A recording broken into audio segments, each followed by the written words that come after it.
Report आई है CNN की और ये कहा जा रहा है कि भाई रशिया यूक्रेन कन्फ्लिक्ट में रशिया ने 3 दफ़ा ये सोच लिया था कि वो अटेम्प्ट करेंगे, न्यूक्लियर अटैक करेंगे, लेकिन वो इंडियन प्राइम मिनिस्टर के कहने पर रुक गए। नहीं, बात ये है कि आपने ये सवाल बड़ा अच्छा किया है।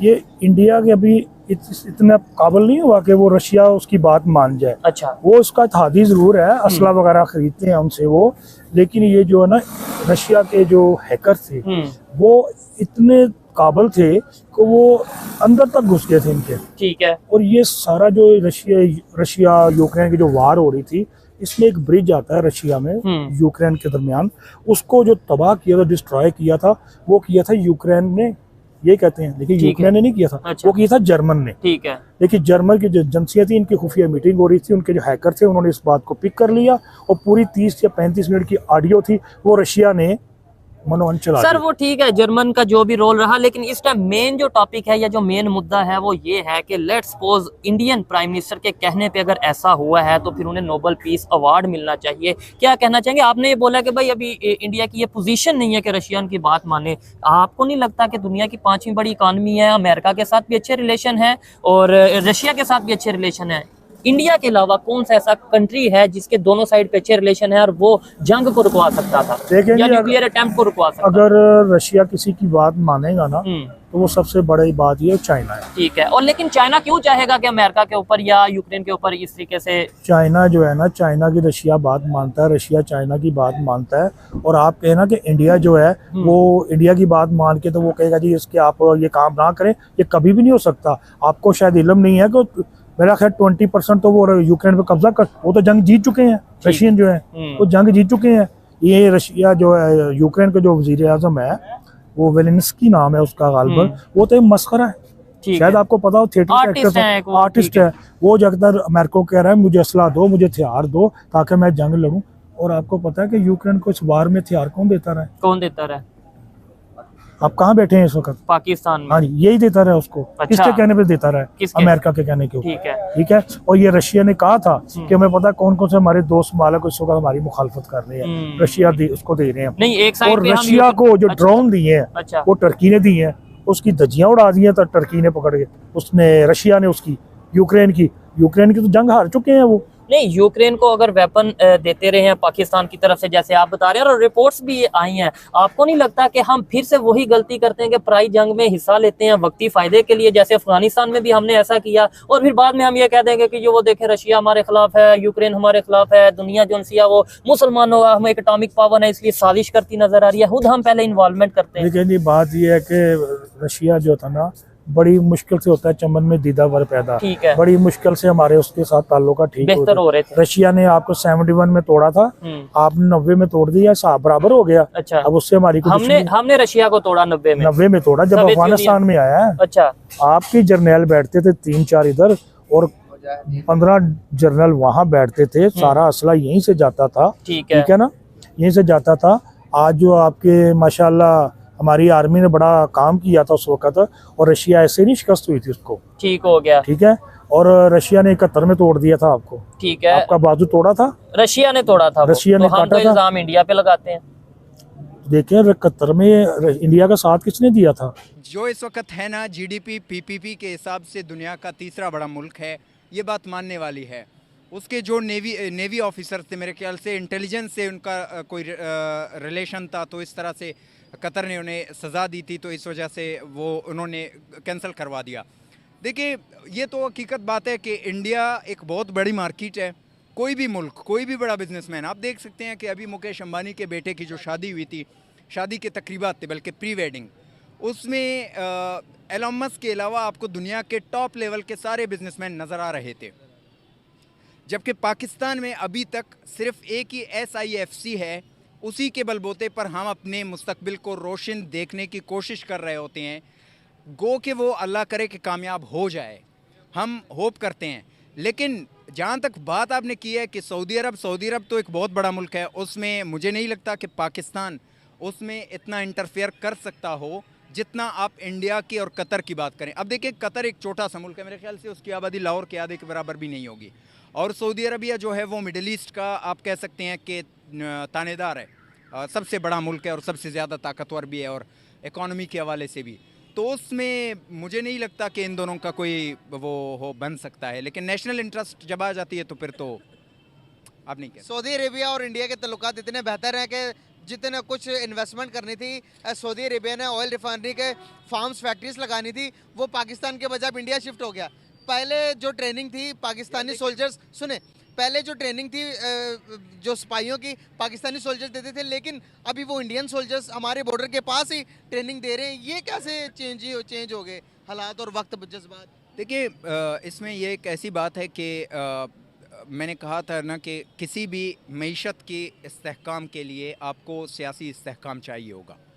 अब इंडिया में नरेंद्र मोदी की हुकूमत आपको पिछले 10 सालों से नज़र आ रही है और अगले 5 साल मज़ीद नरेंद्र मोदी ही आपको नज़र आता जाएगा। जिस तरह से अभी 2024 के इलेक्शंस आ रहे हैं, तो उसके जो सियासी इस्तेहकाम की जहाँ तक बात है तो वो 100 आउट ऑफ 100 है।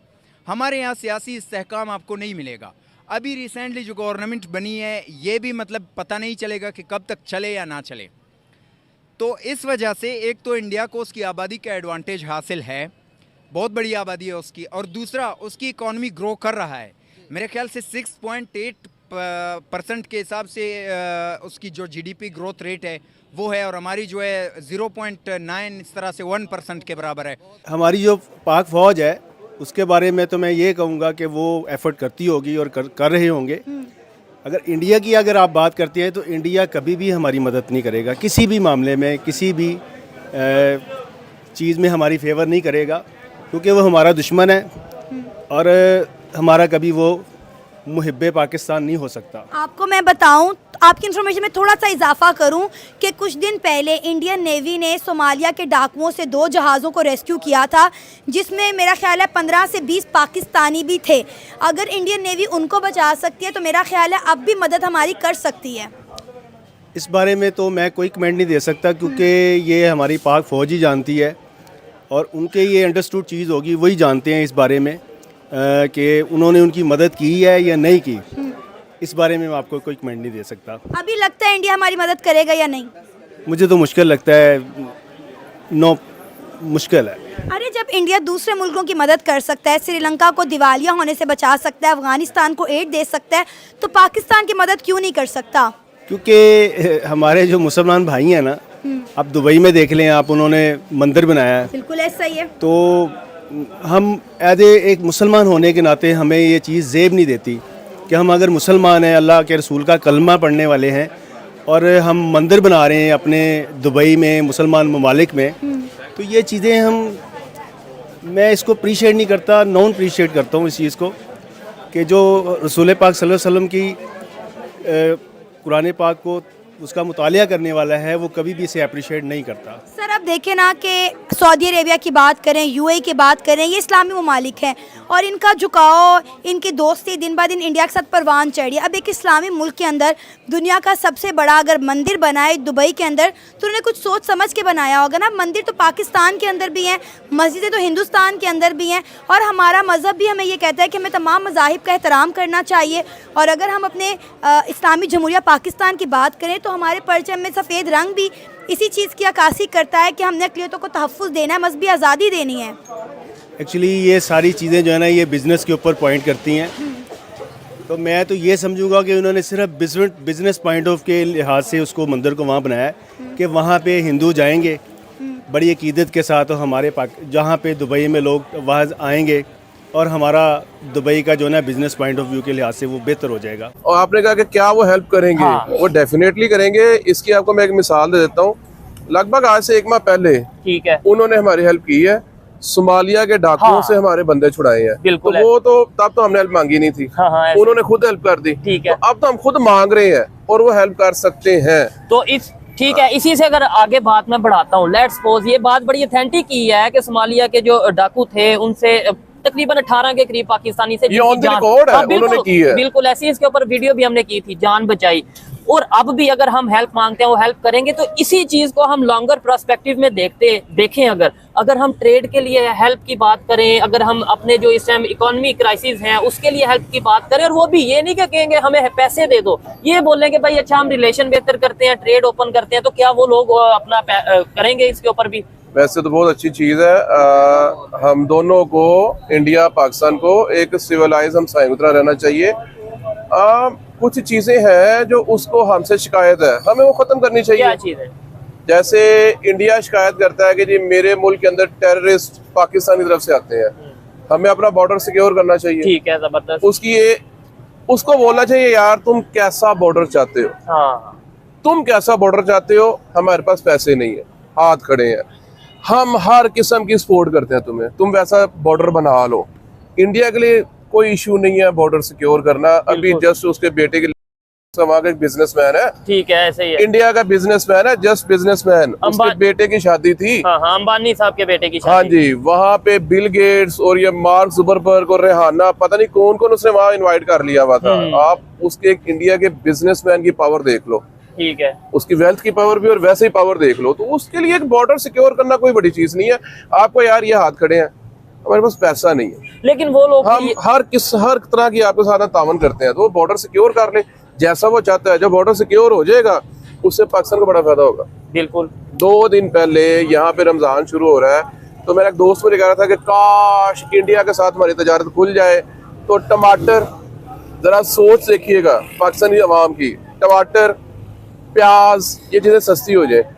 तो उसको मैंने कहा यार वो क्यों खोलेंगे तुम्हारे साथ दरवाजा तब खोले जब उन्हें फायदा हो। अगर तुम चाहते हो कि तजारत, भाई वो बहुत आगे चले गए हुए हैं, वो अब इस लेवल पे नहीं है कि पाकिस्तान हमसे टमाटर खरीद ले और हमारे प्याज खरीद ले और हमारे पास पैसे आ जाए। भाई वो चांद पे चले गए हुए हैं, वो IT बेचते हैं अब, सीधी सी बात है। अब टमाटर प्याज उनके लिए चीज नहीं है। अब तो हमें ही 2 हमसाए हैं यार, एक पावरफुल है, एक कमजोर है।